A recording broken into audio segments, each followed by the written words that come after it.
kita bisa menyangkali firman Tuhan. Yang Tuhan ajarkan, kita bisa menyangkali hukum Tuhan yang Tuhan ajarkan. Kita bisa menyangkali semua khotbah Yesus di atas bukit, 8 sabda bahagia, dan semua ajaran Yesus kita bisa sangkali. Karena semua khotbah tersebut making a point. Memang ada pelajarannya, memang ada poinnya.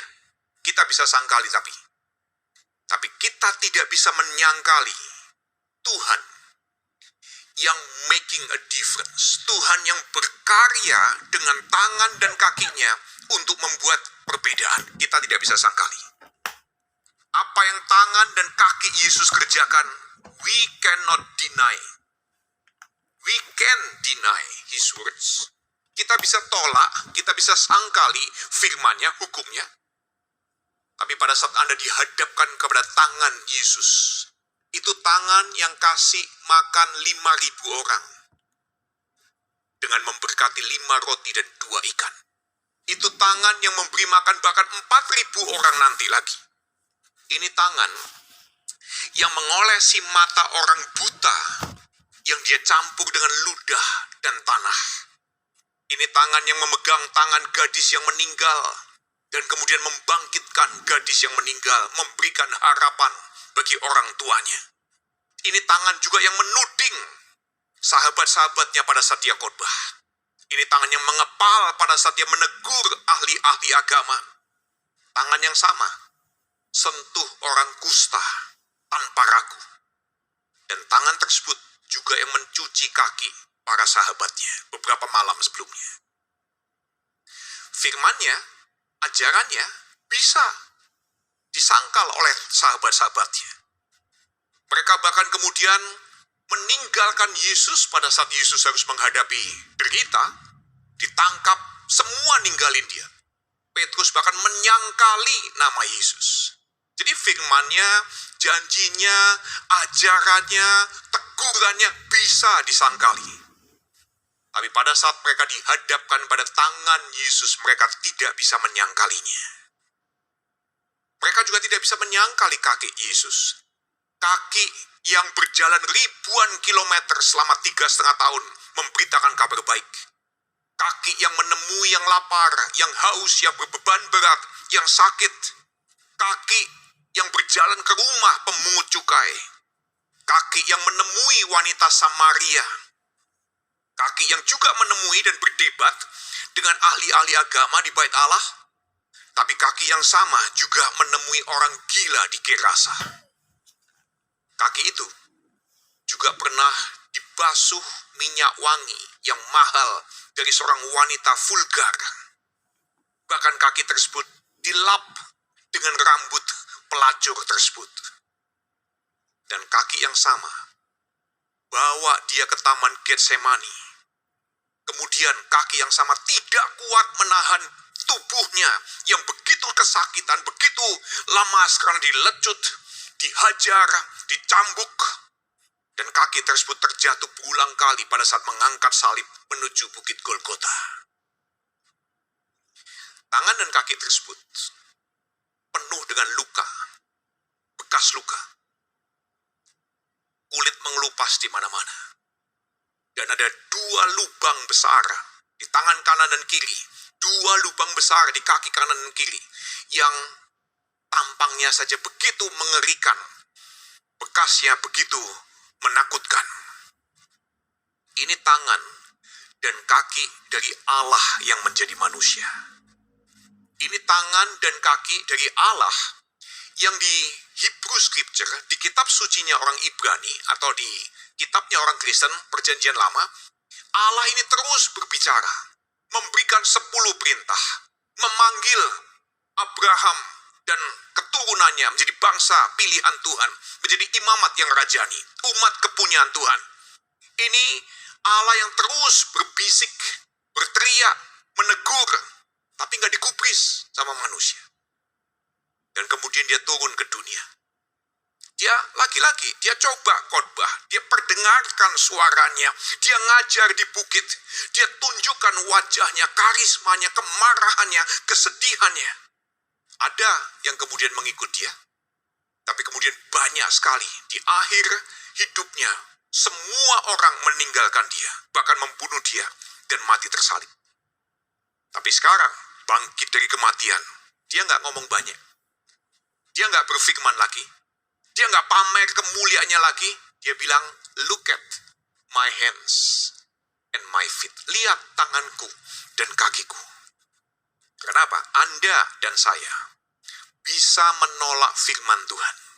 Anda dan saya bisa tutup telinga terhadap suara Tuhan.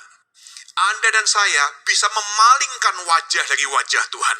Anda dan saya bisa tidak sudi melihat kemuliaan Tuhan. Bahkan Anda dan saya bisa menyangkali nama Tuhan seperti Petrus, mengkhianati pribadinya. Tapi Anda dan saya tidak bisa menyangkali karya Tuhan, tindakan Tuhan bagi Anda dan saya. Look at his hands and his feet. Dan kemudian Yesus lanjutkan, dia berkata kepada sahabat-sahabatnya, setelah kamu lihat kakiku, tanganku, kamu sekarang adalah saksi. Kamu adalah orang yang menyaksikan apa yang sudah terjadi dengan tangan dan kakiku ini. Jadi orang bisa menyangkali kata-kata kesaksian kita. Kata-kata kita orang bisa sangkali. Khotbah kita orang bisa tolak. Semua ajaran dogma yang bagus sekalipun, khotbah yang menginspirasi sekalipun, yang making a point, orang bisa sangkali, orang bisa tolak. Tapi orang tidak bisa menyangkali apa yang kita lakukan dengan tangan dan kaki kita yang making a difference. Seperti Tuhan Yesus membuat perbedaan. Ada seorang gadis 10 tahun namanya Tilly Smith. Dia sedang holiday bersama dengan adiknya Holly dan juga kedua papa mamanya di sebuah pantai namanya Mai Khao Beach di Thailand. Hari itu mereka bangun pagi, breakfast, kemudian selesai breakfast, duduk-duduk di pinggir pantai, main, jalan, berenang, di bawah sinar matahari pagi. Mereka lagi jalan, Tilly, gadis 10 tahun ini, kemudian memperhatikan ternyata air laut surut drastis. Cepat sekali. Dan surutnya tuh begitu langsung menjauh dari pantai kumpulan air tersebut. Dan dia juga perhatiin air laut berbusa-busa, seperti bir dituangin di gelas tuh. Melihat itu, gadis 10 tahun bernama Tilly Smith ini stop dead. Dia terdiam, ketakutan. Karena apa? Yang dia saksikan pagi itu, exactly the same, persis sama dengan yang dia tonton dalam film yang diputar oleh guru geografinya di sekolah beberapa bulan sebelumnya. Itu film hitam putih tentang tsunami yang pernah terjadi di Hawaii tahun 1946. Satu-satunya film yang pernah dilihat orang tentang tsunami sebelum saat itu. Bahkan saat itu banyak orang gak tahu apa itu tsunami, belum pernah dengar.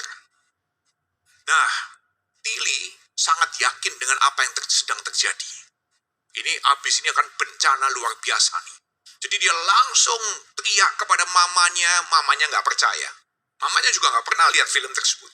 Dia lari ke sepanjang pantai, cari penjaga pantai, teriakin semua orang, ayo cepat, kita kabur, akan ada badai, akan ada ombak besar. Tapi gak ada yang percaya. Dia datangin penjaga pantai yang adalah orang lokal, gak ada satupun yang percaya. Mana mungkin gadis 10 tahun dari kota Surrey di Inggris, di UK, lebih tahu dari kami orang lokal yang kerja dan hidup di sini. Mana mungkin. Tapi Tilly kemudian datengin papanya. Dia pukulin papanya pakai tangan. Ayo pak, kalau nggak mati semua kita nih. Semua orang ini, perempuan, laki-laki, anak-anak akan tewas semua. Ayo kasih tahu semua supaya orang evakuasi. Dia pukulin, dia cakar papanya, dia teriak, dia nangis, dia histeris. Papanya bingung sebetulnya. Kalau dia ngikutin Tilly, ini belum pernah terjadi nih. Ya kalau dia benar. Dia mau ikutin Tilly dan kasih tahu penjaga pantai, atau dia gendong Tilly bawa pulang ke hotel di kamarnya dan biarkan dia sampai tenang. Papanya kemudian ambil resiko. Dia paksa para security untuk beritahu para lifeguards untuk mengevakuasi semua orang yang ada di sekitar pantai itu pagi hari itu. Nah, dipaksa oleh orang dewasa, lifeguards kemudian setuju, segera dievakuasi, semua orang disuruh naik ke lantai-lantai tinggi di hotel-hotel yang ada di sekitar pantai tersebut. Dan nunggu mereka. Gak perlu nunggu lama. Kurang dari 1-2 menit sebelum semua orang naik ke level tinggi di hotel-hotel sekitar pantai itu, 3 ombak raksasa menghantam pantai. Dan ombak-ombak raksasa yang sama menghajar semua pantai di sekitar Asia Tenggara pagi itu, 26 Desember 2004. Di akhir hari itu, semua orang di seluruh dunia tahu apa itu tsunami. Karena menewaskan 250.000 orang di pantai-pantai yang ada 13 negara yang berbeda. Tapi ada satu pantai di mana tidak ada satupun orang tewas. Mai Khao Beach, pantai Mai Khao di Thailand. Karena ada satu gadis 10 tahun, Tilly Smith. Nantinya dia diundang ke PBB, United Nations, disambut secara publik oleh Bill Clinton, Presiden Amerika Serikat saat itu. Dia menyelamatkan lebih daripada 100 nyawa. Dia bikin perbedaan. By being unreasonable, dengan menjadi orang yang tidak masuk akal, dengan tangannya yang nyakalin papanya, mukulin papanya, dengan kakinya yang lari ke sana kemari, dengan teriakannya, dengan jeritanya, dengan tindakannya. Jadi kalau Anda Kristen, Anda dan saya Kristen, bagi yang Kristen ini, ajakan saya pagi hari ini, di hari memperingati Paskah ini adalah ini. Kita mengikut Kristus adalah untuk mereproduksi karya Kristus. Kita ikut Kristus adalah untuk mereproduksi tangan dan kaki Kristus. Bukan mengimitasi kalimat-kalimat agamawi dan kalimat-kalimat yang diucapkan oleh Kristus. Kita hanya mengimitasi penampilan seperti Kristus. Tapi kita perlu mereproduksi karya Kristus. Ada sebuah moto gereja yang beberapa kali dikutip di sana-sini dan suka diimitasi oleh orang-orang Kristen atau oleh gereja-gereja lain.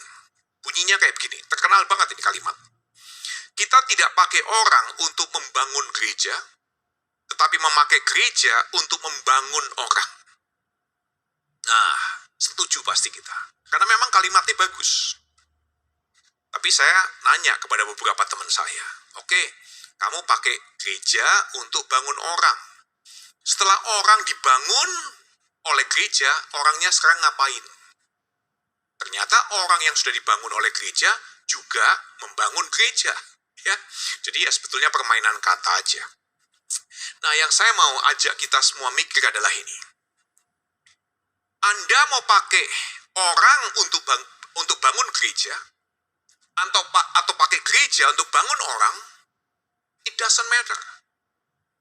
Ya, sama aja sebetulnya. Fair aja deh. Yang perlu kita tanya adalah ini.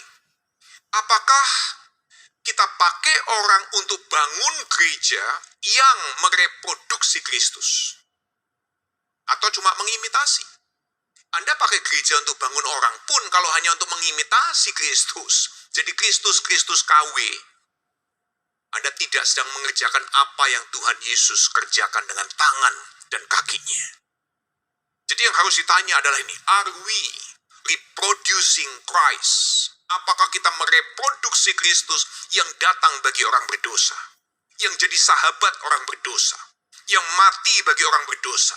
Yang bangkit menunjukkan tangannya dan kakinya yang terluka karena cintanya bagi orang berdosa. Dan kemudian minta Anda dan saya yang Kristen jadi saksi-saksinya kepada orang berdosa. Are we reproducing Christ? Atau kita hanya mengimitasi ajaran Yesus, doktrinnya Yesus, khotbahnya Yesus. Kita coba menampilkan diri seperti Kristus. Ajakan saya, kita yang Kristen, mereproduksi karya Kristus. Mereproduksi tangan dan kaki Kristus. Jadi sekali lagi, Anda mau pakai orang untuk buat perbedaan. Atau pakai gereja untuk buat perbedaan, sama aja. Emang gereja isinya cuma bangunan. Enggak juga, orang. Ya. Kumpulan orang jadi apa kalau kumpul-kumpul? Meskipun nggak punya gedung, jadi gereja. Jadi sama aja sebetulnya. Tetapi yang kita perlu tanya, bagi Anda dan saya yang Kristen, kita mereproduksi, kita ikut Kristus untuk mereproduksi tangan dan kaki Tuhan Yesus, bukan hanya mengimitasi Kristus. Jadi Kristus yang KW, yang memang suka bikin poin, suka bikin kutipan, yang khotbahnya dijual dan laku, dan Anda suka kalau Anda sudah making a point dan orang suka. Tapi kita perlu mereproduksi Kristus yang membuat perbedaan. Di sebuah camp pemuda, ada seorang pengkhotbah kayak saya itu khotbah, dan khotbahnya menginspirasi sekelompok pemuda yang tergabung dalam sebuah tim sepak bola, tim football. Karena tema khotbah atau bottom line khotbah hari itu pendetanya ngomong seperti ini, Yesus mengubah pecundang jadi pemenang. Jadi kalau kamu nih orang yang suka kalah, pecundang, loser, ikut Yesus membuat kamu jadi pemenang, bahkan lebih daripada pemenang. Nah, orang-orang muda, pria-pria muda, pemuda-pemuda yang terlibat dalam satu tim bola tersebut begitu terinspirasi dan kemudian memutuskan jadi Kristen. Besok minggunya datang ke gereja si pendeta. Pendetanya senang banget, disambut langsung belasan orang soalnya. Dan kemudian orang-orang muda tersebut, pemuda tersebut berkata, kami semua jadi Kristen karena terinspirasi khotbah Bapak. Ya, nah, kenapa? Kalau Yesus bersama kami, seperti yang Bapak katakan, kami tidak mungkin kalah. Kami tidak akan punya lawan. Kalau Yesus bersama kami, siapa lawan kami? Jadi kami begitu terinspirasi, kami jadi Kristen ke gereja hari ini. Nah, 1 minggu kemudian, tim bola tersebut ikut kompetisi bola. Dari 8 pertandingan, 7 kali kalah. Rupanya, Yesus nggak muncul dalam tim mereka, belain mereka hari itu. Dan satu persatu pemain bola yang katanya Kristen, tidak pernah ke gereja lagi. Tidak ikut Kristus lagi. Musim kompetisi selesai, bahkan tahun itu berakhir, semua pemain bola, tidak satu pun yang kemudian ikut Kristus. Kenapa? Ketipu dengan kalimat-kalimat agamawi yang mengimitasi Kristus. Tapi tidak diajak untuk mereproduksi tangan dan kaki Kristus. Jadi bagi Anda yang Kristen, saya juga Kristen. Tahukah kita semua yang Kristen? Pada saat teman-teman kita yang bukan Kristen, cari Kristus yang bangkit. Mereka akan carinya kemana? Ke kita. Mereka akan lihatnya siapa? Lihat kita. Dan yang mereka cari dan mereka lihat bukan penampilan kita. Bukan wajah kita yang ganteng, suara kita yang berkarisma, quotation atau kutipan, statement, pernyataan khotbah yang kita bisa post di media sosial dan banyak yang likes. Bukan juga dogma kita yang begitu solid, begitu luar biasa. Yang mereka cari dan mereka lihat adalah our hands, our feet, yang reproducing Christ action. Yang mereka lihat adalah tangan dan kaki kita yang membuat perbedaan melalui tindakan dan karya kita. Teman-teman kita yang bukan Kristen bisa menyangkali khotbah kita. Bisa menyangkali nasihat kita.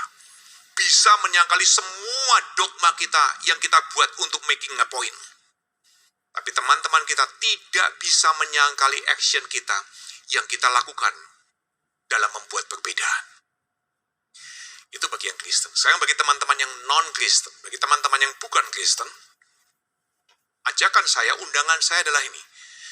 Test drive-lah Tuhan Yesus Kristus sebelum Anda tolak dia.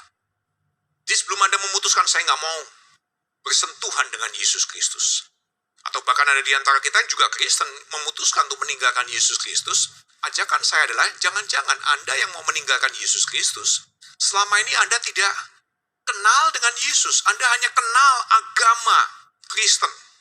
Tapi Anda mungkin belum pernah test drive, belum pernah mengobservasi, belum pernah mengikut Yesus Kristus. Jadi bagi Anda yang bukan Kristen, test drive-lah Yesus Kristus sebelum Anda tolak dia. Caranya gimana? Caranya seperti ini.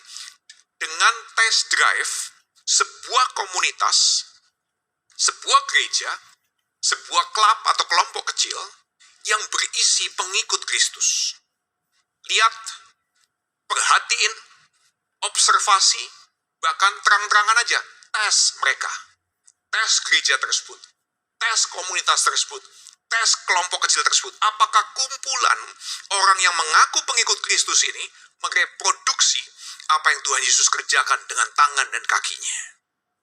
Apakah mereka mau jadi sahabatmu yang berkanjang dalam dosa?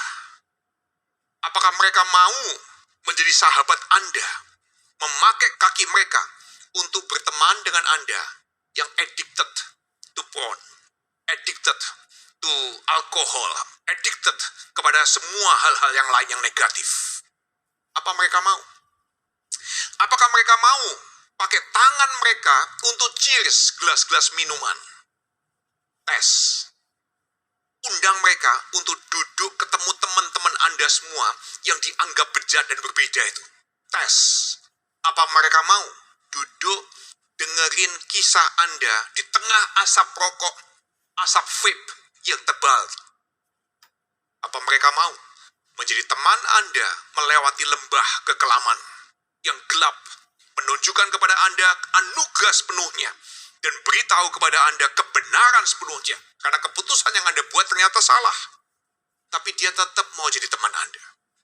Dia mau dampingi Anda untuk bertanggung jawab, untuk mengambil langkah-langkah keras dan sulit, untuk menghadapi kehidupan yang tough. Karena Anda sudah buat salah, dan dia mau dampingi Anda bertanggung jawab. Tes bagi Anda yang bukan Kristen. Jadi minggu ini, saya ingin akhiri dengan sebuah kuis yang mungkin kita bisa pakai minggu ini. Bagi yang mau aja. Anda bisa foto tangan atau kaki Anda. Gak usah wajah Anda lah, sudah banyak fotonya. Tangan atau kaki Anda difoto. Post di media sosial atau di grup WA di broadcast, bikin kuis. Minta teman-teman Anda kasih tahu apa yang diceritakan oleh foto tangan dan kaki tersebut. Itu akan menunjukkan apa yang sudah Anda kerjakan bagi lingkungan di mana Anda hidup. Itu akan menunjukkan, are you making a difference? Or you are just making a point? Anda sudah buat perbedaan, sedang buat perbedaan, atau Anda hanya sedang membuat poin-poin yang bagus-bagus selama ini. Karena karya Tuhan Yesus Kristus yang bikin perbedaan. Dan itu tidak bisa disangkali. Perkataannya, penampilannya, suaranya, wajahnya bisa disangkali. Karyanya, dengan tangannya dan kakinya, tidak bisa disangkali. Karya tangannya dan kakinya yang buat perbedaan. Mari kita berdoa bersama. Tuhan, kami bersyukur untuk firman Tuhan yang Tuhan sampaikan lewat Lukas. Bagaimana Tuhan Yesus yang bangkit dari kematian mengundang sahabat-sahabatnya untuk melihat tangan dan kakinya yang sudah menempuh bahaya, menempuh maut, menyediakan pekerjaan yang besar yang sudah dia bangun bagi murid-muridnya, bagi sahabat-sahabatnya, bahkan bagi kami semua yang mendengarkan saat ini, yang menonton tayangan ini, yang Kristen maupun yang bukan Kristen. Kasih Tuhan lewat karya Tuhan bagi seluruh orang di dunia ini yang hidupnya benar, yang rajin ibadah, ataupun yang hidupnya berantakan, yang sukanya dengan hal-hal yang mungkin dianggap menjijikan oleh orang-orang lain. Tuhan mengasihi kami semua.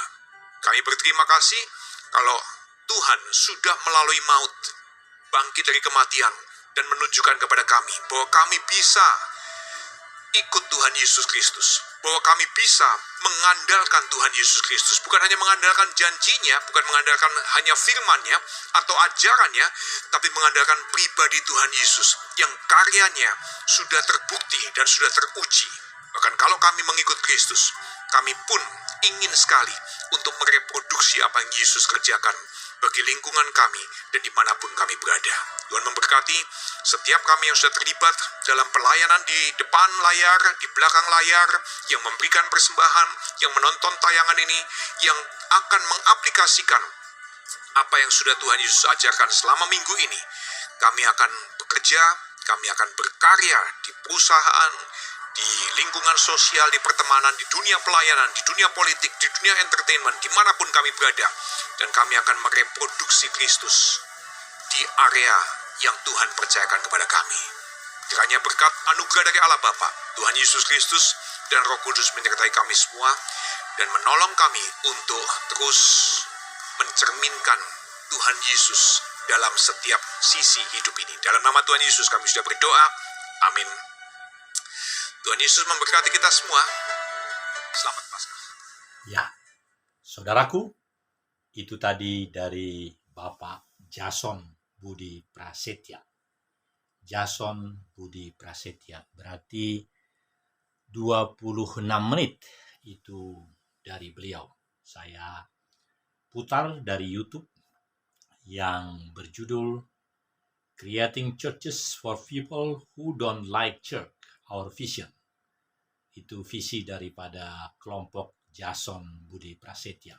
Saudara, ada beberapa hal yang mau saya sampaikan dari suara Bapak Jason Budi Prasetya 26 menit ini, supaya menjadi 30 menit. Yang pertama adalah saya sangat terberkati oleh perenungan dari Bapak Jason Budi Prasetya. Saya sangat terberkati. Yang kedua, bahwa beliau menekankan lihatlah tangan dan kaki. Nah, saya merasakan kesimpulan yang dahsyat dan difference, berbeda dengan semua adalah apakah kita mau melakukan dan menjadi Yesus Kristus yang hidup sekarang di alam kita masing-masing. Sekaligus apa yang dikatakan oleh Pak Jason Budi Prasetya tadi kita lakukan. Jadi semua pekerjaan-pekerjaan Yesus itu yang kita ketahui dari apa yang ada di dalam Injil, dalam firman Tuhan, kita reproduksi, kita lakukan.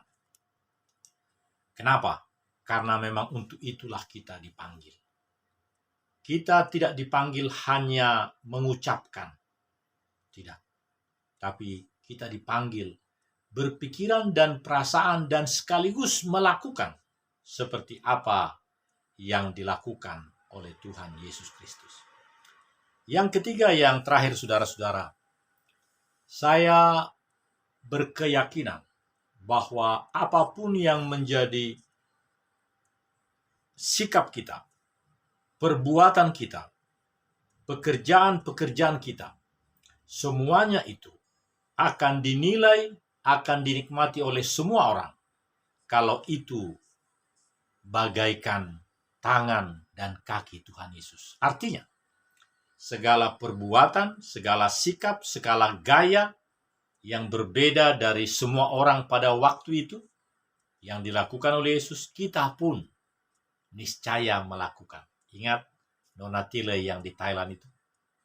Dia bersungguh-sungguh dengan segala kapasitasnya. Kalau kita sebagai dewasa, ya aktualisasi diri kita. Aktualisasi diri kita yang manakah yang boleh kita lakukan. Yang membuat semua orang makin tertarik dengan apa yang dia kenal Tuhan Yesus dari hidup kita. Saudara, usia kita pasti akan tiba saatnya meninggalkan dunia ini. Tetapi apa yang kita lakukan sekarang adalah segala perbuatan, segala sikap, segala tangan dan kaki Tuhan Yesus. Itu inti daripada Bapak Jason Budi Prasetya yang sekarang juga Anda bisa saksikan di YouTube dengan judul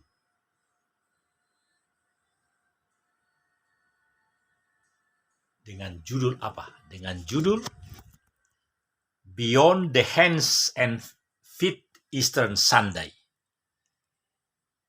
Ya, Beyond the Hands and Feet.